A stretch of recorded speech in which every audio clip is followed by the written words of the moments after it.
میرے معزز اور محترم بھائیوں، کون سے پھر اعمال ہیں جو بہت چھوٹے ہونے کے باوجود میرے نیکیوں کے پلڑے کو بھاری کر دیں گے اور مجھے نجات مل جائے گی۔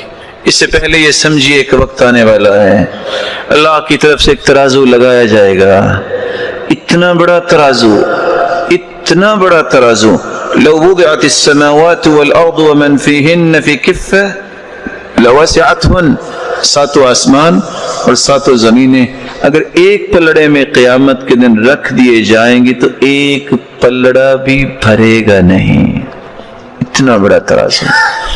لیکن کون سے اعمال ہیں کہ پلڑا بھرے گا؟ سب سے پہلا عمل التوحید، کلمۃ التوحید، لا الہ الا اللہ، جس توحید کے لیے اللہ عز و جلال نے انبیاء کو بھیجا، جس توحید کے بغیر انسان کی نہ دنیا میں نجات نہ آخرت میں نجات، جس توحید کو عام کرنے کے لیے انبیاء کو مبعوث کیا۔ قیامت کا دن ہوگا، لمبی حدیث ہے، ایک آدمی کی کوئی نیکی نہیں نکلے گی، سوچے گا مارا گیا، اللہ کی طرف سے اس سے کہا جائے گا پریشان نہیں ہونا، ایک نیکی ہمارے پاس تیری ہے۔ اللہ وہ کون سی نیکی ہے؟ فرشتہ اس وقت لے کے آئے گا، کیا لے کے آئے گا؟ ایک بطاقہ، ایک چھوٹا سا کارڈ لے کے آئے گا، اس پہ لکھا کیا ہوگا؟ لا الہ الا اللہ۔ اس بندے نے لا الہ الا اللہ کہا، اس کے تقاضوں کو پورا کیا۔ وہ پھر سوچے گا اتنے گناہوں کے انبار اور لا الہ الا اللہ توحید کا کلمہ، اس کا موازنہ کیسے کریں گے؟ فتوضع البطاقہ فی کفہ وتوضع السجلات فی کفہ، سارے برائیوں کے رجسٹر ایک پلڑے میں، جب اس کارڈ کو دوسرے پلڑے میں رکھا جائے گا تو ساری برائیوں کے وہ رجسٹر اٹھ جائیں گے۔ فطاشت السجلات فلا يسكل مع اسم اللہ شیء، اس کے اس کارڈ کی وجہ سے ہی، اس کلمے کی وجہ سے ہی نیکیوں کا پلڑا بھاری ہوگا اور اللہ اسے جنت میں بھیجے۔ میں آپ سے گزارش کروں گا زندگی کے اندر توحید میں کوئی فرق نہ آنے دینا۔ اور حدیث کیا کہتی ہے؟ وَإِن قُطِعْتَ أَوْ حُرِّقْتَ، تمہارے ٹکڑے کر دیے جائیں، تمہیں جلا دیا جائے، توحید پہ کوئی کمپرومائز نہیں ہے، کوئی کمپرومائز نہیں۔ توحید ہی تو میری اور آپ کی دنیا اور آخرت کی کامیابی کا راز ہے، اور یہ بات سمجھنی چاہیے جو قرآن نے کہہ دی ہے، الذین آمنوا ولم يلبسوا ایمانهم بظلم اولئک لهم الامن وهم مہتدون، جو ایمان لانے کے بعد شرک کی آمیزش نہیں کرتے، اپنی توحید کو خالص کرتے ہیں۔ اللہ نے دو انعام رکھے ہیں، فکری امن، قولی امن، معاشرتی امن۔ امن کی نعمت اللہ دیتا ہی اس کو ہے جس کی توحید خالص ہوتی ہے۔ وَهُمْ مُهْتَدُونَ، اور صراط مستقیم پہ گامزن ہونے والے ہدایت یافتہ لوگ ہیں ہی وہ جن کی توحید میں کوئی خلل نہیں ہے۔ توحید کے ساتھ میں آپ سے ادباً یہ کہوں گا، اور یہ تحفہ سمجھیے آج کی مجلس کا، کثرت سے لا الہ الا اللہ پڑھا کریں۔ حدیث کہتی ہے افضل الذکر لا الہ الا اللہ، سب سے افضل ذکر لا الہ الا اللہ۔ اور رسول اللہ صلی اللہ علیہ وسلم نے فرمایا ان قول لا الہ الا اللہ تدفع عن قائلها 99 من البلاء ادناها الهم، جو کثرت سے لا الہ الا اللہ کہتا ہے 99 بلائیں اللہ عز و جلال اس کی دور فرما دیتے ہیں۔ ادناها الہم، اور سب سے گھٹیا بلا غم ہے۔ اس کا مطلب یہ نکلا کہ 98 بلائیں تو غم سے بھی بڑی بڑی اللہ عز و جلال دور فرما دیتے ہیں۔ دوسرا عمل جو بہت چھوٹا ہے لیکن میرے نام اعمال میں نیکیوں کے پلڑے کو بھاری کر دے گا، حدیث کو پھر دوبارہ یاد کیجئے، ساتوں آسمان اور ساتوں زمینیں پلڑے میں رکھی جائیں تو پلڑا بھرے گا نہیں۔ میں ایک کلمہ بولنے لگا ہوں، ذرا دہرائیے گا، الحمدللہ۔ کتنا وقت بنا ہے؟ کتنے سیکنڈ لگے؟ 2 سیکنڈ۔ صحیح مسلم کی روایت ہے، جو رب کے فیصلوں پہ راضی ہو کے جس حال میں اللہ نے رکھا ہے خوش ہو کے کہہ دیتا ہے الحمدللہ، اللہ تیری ہی تعریف ہے، میں تو اس لائق بھی نہیں تھا جو تو نے عطا کر رکھا ہے۔ الحمدللہ تملأ المیزان، جو الحمدللہ کہتا ہے قیامت کے دن ترازو کے دونوں پلڑے اللہ ذل جلال نیکیوں سے بھر دیں گے۔ الحمدللہ۔ وافضل الدعاء الحمدللہ، رسول اللہ صلی اللہ علیہ وسلم نے فرمایا سب سے افضل دعا بھی الحمدللہ ہے۔ تو جہاں لا الہ الا اللہ کثرت سے پڑھا کرو، توحید کو خالص کرو، وہاں الحمدللہ کا ورد نہ بھولیے۔ تیسرا عمل بہت چھوٹا ہے لیکن اس سے میرے نام اعمال میں نیکیوں کا پلڑا بھاری ہو جائے گا۔ کلمتان حبیبتان الی الرحمن خفیفتان علی اللسان ثقیلتان فی المیزان سبحان اللہ وبحمدہ سبحان اللہ العظیم۔ 2 کلمات اللہ کو بہت پیارے ہیں، زبان پہ بہت ہلکے ہیں، اور قیامت کے دن نامہ اعمال میں بہت وزنی ہوں گے۔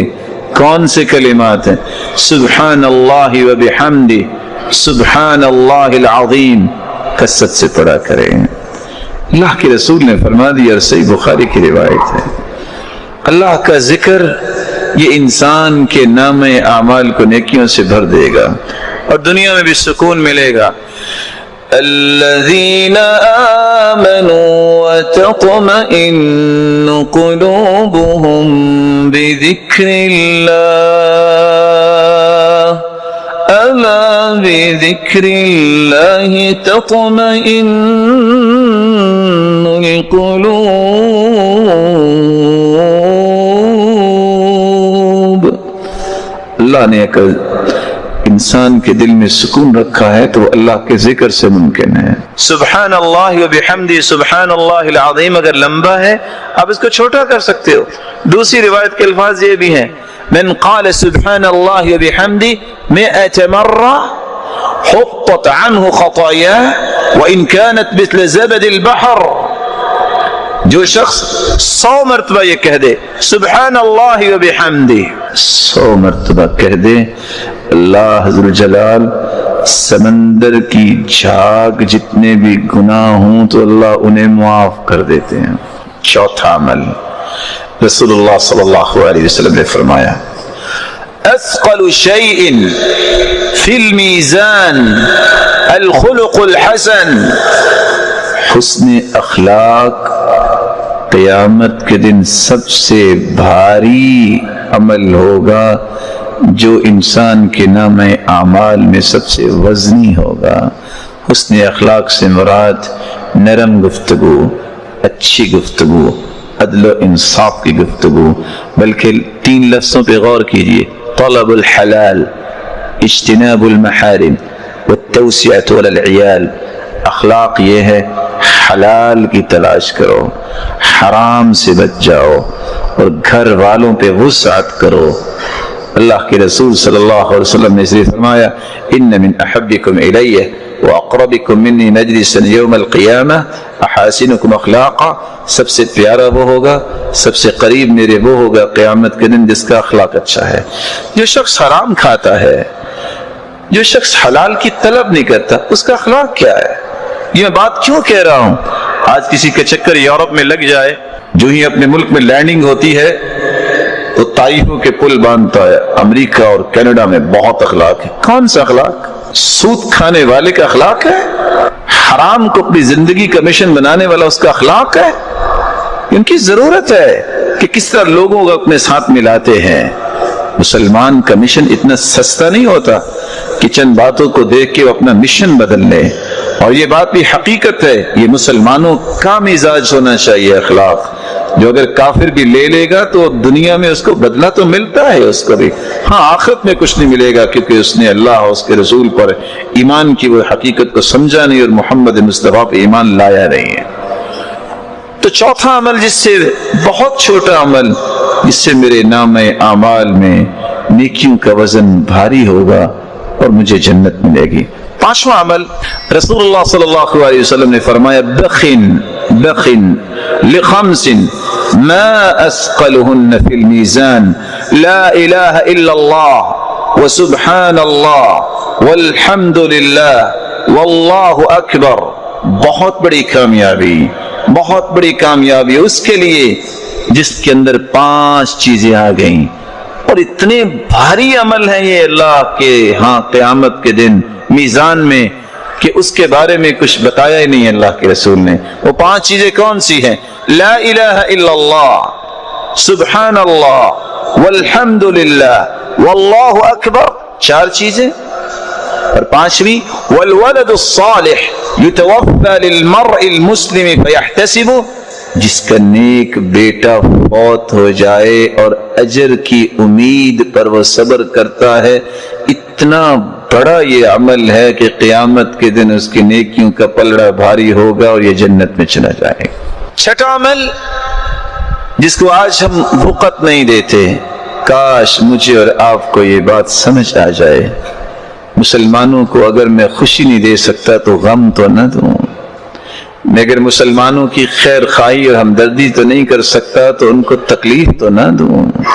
یہی نصیحت سلف کی ہوتی تھی، لیکن اللہ کے رسول کا فرمان ہے من استغفر للمؤمنین والمؤمنات کان له بكل مؤمن ومؤمنة حسنہ، جو شخص صرف اتنا کہہ دیتا ہے اللہم اغفر للمؤمنین والمؤمنات، اللہ مومن مردوں کو معاف کر دے، مومنہ عورتوں کو معاف کر دے، سیکنڈ لگتے ہیں 5 سے 6، کہہ کے دیکھیے اللہم اغفر للمؤمنین والمؤمنات، مسلمانوں کے لیے دعا کرنا، ملے گا کیا؟ کان لہ بکل مؤمن ومؤمنۃ حسنہ، آدم سے لے کر قیامت تک آنے والے جتنے بھی مومن مرد اور مومنہ عورتیں ہوں گی، اتنی تعداد میں اس کے نام اعمال میں نیکیاں لکھ دی جاتی ہیں۔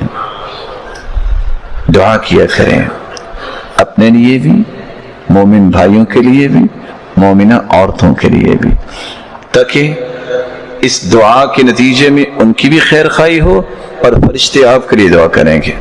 دعوت المرء المسلم بظهر الغيب مستجابة عند رأسه ملك موكل به يقول آمین ولك بمثل۔ رسول اللہ صلی اللہ علیہ وسلم نے فرمایا جب بندہ کسی کے لیے دعا کرتا ہے وہ سامنے نہیں ہے، اللہ اس کی دعا کو قبول بھی فرماتے ہیں اور ایک فرشتے کو مقرر کرتے ہیں جو آمین کہتا ہے اور ساتھ یہ بھی کہتا ہے اے اللہ آمین میں نے کہہ دی ہے کہ دعا اس کی قبول فرما، اور یہ دعا اس کے حق میں بھی قبول فرما جو دعا کرنے والا ہے۔ اگلا عمل جو بہت چھوٹا ہے، 7واں عمل، جس کو آج مسلمانوں نے رواج بنا لیا، حالانکہ یہ بہت بڑی نیکی ہے۔ کوئی فوت ہو جائے، کیوں جنازے میں جانا ہے؟ نہ گیا تو ناراض ہو جائے گا، کوئی نیکی نہیں۔ میں اگر وہاں اپیئر نہ ہوا تو لوگ کہیں گے کیا، وہ نہیں آیا؟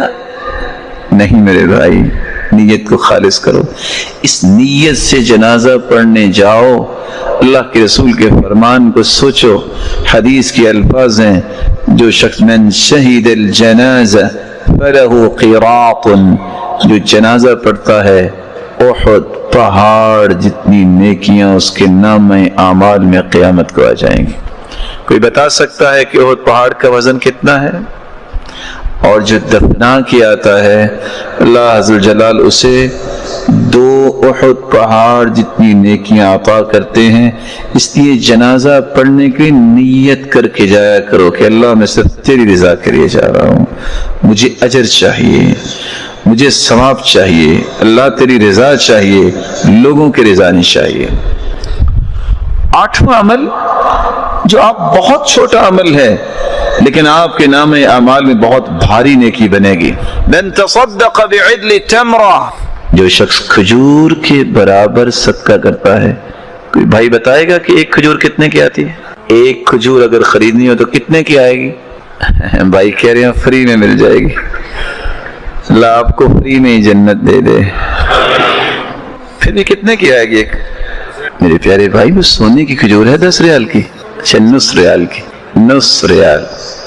چلو شاید کوئی اچھی پیکنگ میں ہو اور اجوال عالیہ ہو تو ہو سکتا ہے کہ ریال کی بھی ہو۔ 1 ریال کی کیا قیمت ہے؟ من تصدق بعدل تمرہ، جو کھجور کے برابر صدقہ کرتا ہے۔ بسا اوقات جب میں صدقہ کرتا ہوں، آپ صدقہ کرتے ہیں تو کیا ہوتا ہے؟ ہم نے انویلپ میں ڈال کے دیا، ہم نے کسی کے ہاتھ میں دیا، ہم نے کسی کپڑے میں ڈالا، کسی غلے میں ڈالا، لیکن یہ جاتا کہاں ہے؟ اللہ کے دائیں ہاتھ میں جاتا ہے۔ فَإِنَّ اللَّهَ يُرَبِّيهَا كَمَا يُرَبِّي أَحَدُكُمْ فُلُوَّةً أَوْ فِلْوَةً حَتَّى تَكُونَ مِثْلُ الْجَبَلِ۔ قیامت کا دن ہوگا، ایک پہاڑ چلتا چلتا آئے گا، یا ربی ما ھذا، اللہ یہ کیا، میں نے تو یہ نیکی نہیں کی، انا عارف اعمالی، میں اپنے اعمال کو جانتا ہوں۔ اللہ فرمائیں گے میرے بندے کھجور کے برابر تو نے صدقہ کیا، میں نے پال پال کے اس کو بڑا کر کے پہاڑ بنا دیا۔ اور 3 باتیں صحیح بخاری کی روایت کی یاد رکھیے گا۔ عمار رضی اللہ تعالی عنہ فرماتے ہیں ثلاث من کن فیہ، ثلاث من جمعها فقد جمع الایمان، جس کے اندر 3 چیزیں آ جائیں اس نے پورے اسلام کو اپنے اندر جمع کر لیا، پورے اسلام۔ الانصاف من نفسک، زندگی میں بات عدل و انصاف کی کرنا، وبذل السلام للعالم وللعالم، جو کثرت سے سلام کہتا ہے اور عالم کو، علم والے کو سلام کرتا ہے اور دنیا کو سلام کرتا ہے، پہل کرتا ہے۔ والانفاق فی الاقتار، مال ہے یا نہیں ہے، خرچ کرنے کا شوق اور ذوق ہے، جس کو یہ 3 صلاحیتیں اللہ دے دے، بات کرے جب بھی عدل و انصاف کی، سلام علم والے کو اور دنیا کو اسلام کہنے میں پہل، اور مال نہیں بھی ہے پھر بھی خرچ کرنے کا ذوق، فقد جمع الایمان، اس نے سارے ایمان کو جمع کر لیا۔ 9 عمل رسول اللہ صلی اللہ علیہ وآلہ وسلم نے بیان کیا ہے۔ اگر آپ کو ذاتی کسی پر غصہ ہے، غصے کی 2 قسمیں ہیں، الغضب للہ والغضب لنفسہ، اللہ کے لیے غصہ اور ذات کے لیے غصہ۔ آج ہوتا یہ ہے کہ ذات کا غصہ زیادہ ہوتا ہے، اللہ کے لیے غصہ بہت کم ہوتا ہے۔ اللہ کے لیے غصہ کیا ہے کہ ایک شخص برائی کر رہا ہے، آپ نے سمجھایا ہے، دلائل دیے ہیں، حجت قائم کی ہے، نہیں نماز پڑھتا، غصہ یہاں کرو نا۔ غصہ کیوں ہوتا ہے؟ اس نے مجھے گالی دی تھی، اس نے مجھے مذاق کیا تھا، یہ تو ذاتی بات ہے، اس نے میرے ساتھ یہ کیا تھا۔ ایک اللہ کے بارے میں، اللہ کے رسول کے بارے میں، اللہ کے دین کے بارے میں جو مرضی کہے وہاں غصہ آتا ہی نہیں ہے۔ یعنی آپ تھوڑا سا چیک کیجئے کہ بیٹا میرا بھی ہے، آپ کا بھی ہے، لیکن ہمارے رویے کیا ہیں؟ اگر وہ نماز نہیں پڑھتا تو کوئی نہیں مارتا، اگر وہ کپ توڑ دیتا ہے تو 2 لگاتے ہیں۔ کپ اللہ سبحانہ وتعالی کی جنت سے مہنگا ہے، یہی فرق ہے۔ نمازیں ساری ضائع کر دے، غصہ نہیں آتا، دکان پہ 8 گھنٹہ لیٹ جائے، سارا دن گالیاں بھی کھاتا ہے، جھڑکیاں بھی لیتا ہے، مار بھی کھاتا ہے، اس کا مطلب یہ ہے کہ مارنے والا، یہ گالیاں دینے والا دنیا کے نشے میں دھت ہے، اس کو دین کی غیرت نہیں ہے۔ عبداللہ ابن عمر رضی اللہ تعالی عنہ، بیٹے نے صرف اتنی بات کی ہے، ہم عورتوں کو مسجدوں میں جانے سے روکیں گے۔ کہا اللہ کے رسول کا فرمان ہے، لا تمنعوا اماء اللہ مساجد اللہ، عورتوں کو مسجدوں میں جانے سے مت روکو۔ وہ عبداللہ ابن عمر جن سے بڑھ کے صحابہ کہتے تھے کوئی سنت کا پابند نہیں، جن کا اخلاق اللہ کے رسول جیسا، ادل صمتا وہدیا، تھپڑ اپنے بیٹے کو اور 2 مہینے تک بات نہیں کی۔ تجھے جرت کیسے ہوئی اللہ کے رسول کی بات کے مقابلے میں زبان کھولنے کی؟ اور ابن حجر تو لکھتے ہیں کہ زندگی بھر پھر بقیہ انہوں نے اپنے بیٹے سے کلام نہیں کی۔ اللہ کے لیے غصہ کرو نا، ذاتی غصے کو چھوڑو۔ رسول اکرم صلی اللہ علیہ وآلہ وسلم نے اس لیے فرمایا من کظم غیظا وهو قادر على أن ينفذه دعاه الله يوم القيامة على رؤوس الخلائق حتى يخيره الله من الحور العين ما شاء. جس کو غصہ آیا ہے اپنے غصے کو نکال بھی سکتا ہے، بدلہ لے بھی سکتا ہے، لیکن کہتا ہے اللہ تیری رضا کے لیے میں معاف کرتا ہوں.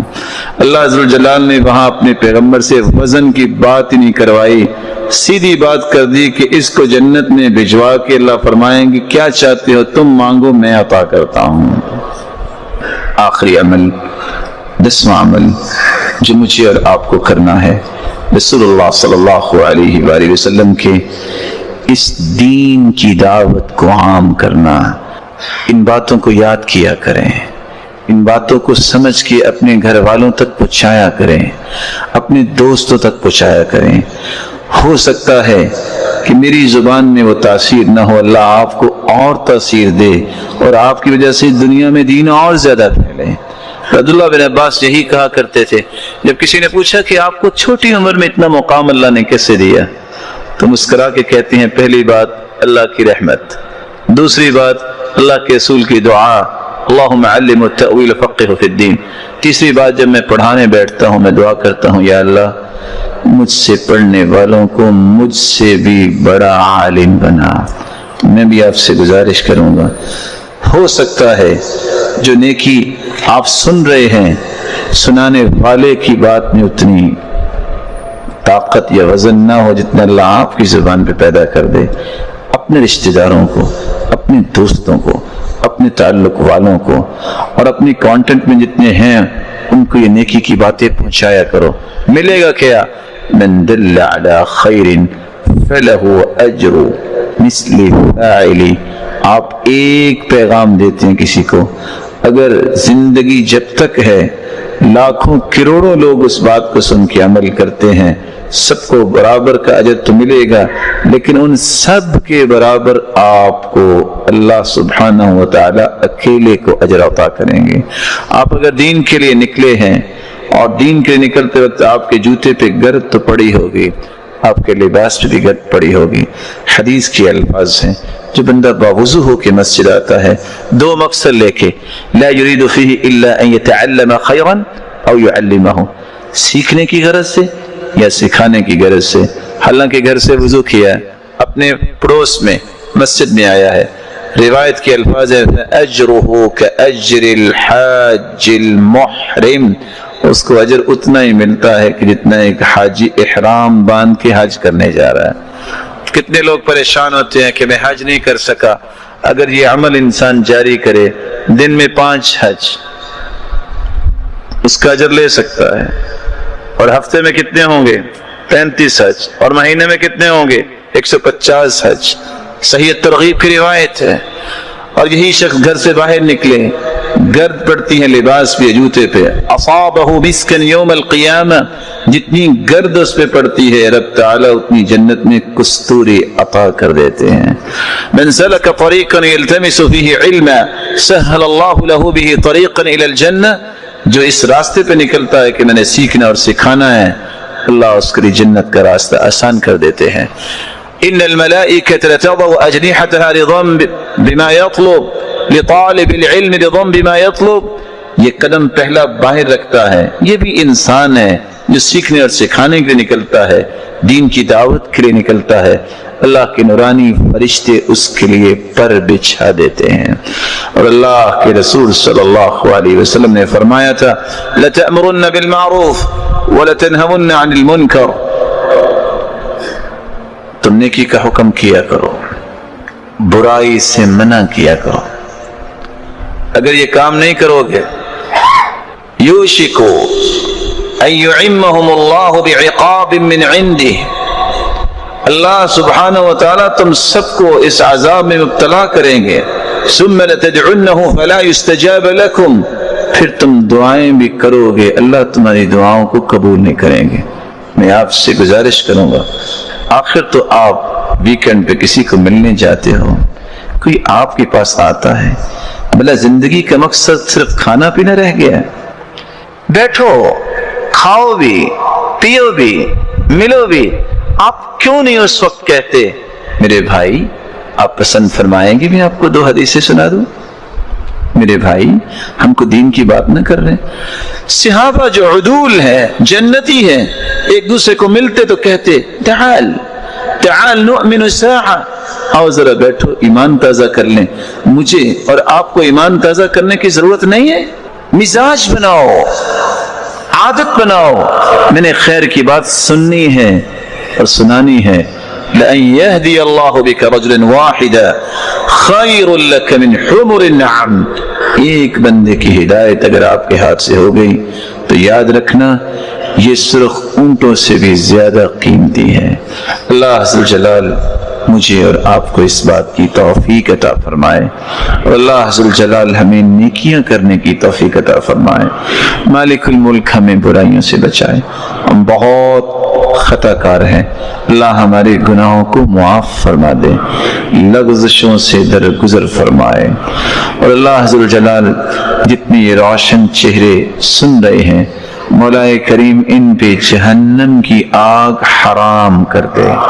مولا کریم جو صاحب اولاد ان کی اولادوں کو نیک بنا، دست و بازو بنا، آنکھوں کی ٹھنڈک بنا، صدقہ جاریہ بنا، اور جو بے اولاد ہیں ان کی جھولیوں کو بارونق بنا۔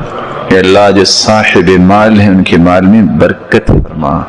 مولا کریم ان کو حاسدوں کی حسد اور شریروں کی شرارت سے بچا۔ جو بے روزگار ہیں اللہ ان کو تونگر بنا دے، تیرے خزانے بہت وسیع ہیں۔ جو مقروض ہے ان کو غیبی خزانوں سے مدد فرما، اللہ سب کے لیے آسانیاں فرما دے۔ مولا کریم سب کو توکل اور یقین نصیب فرما دے۔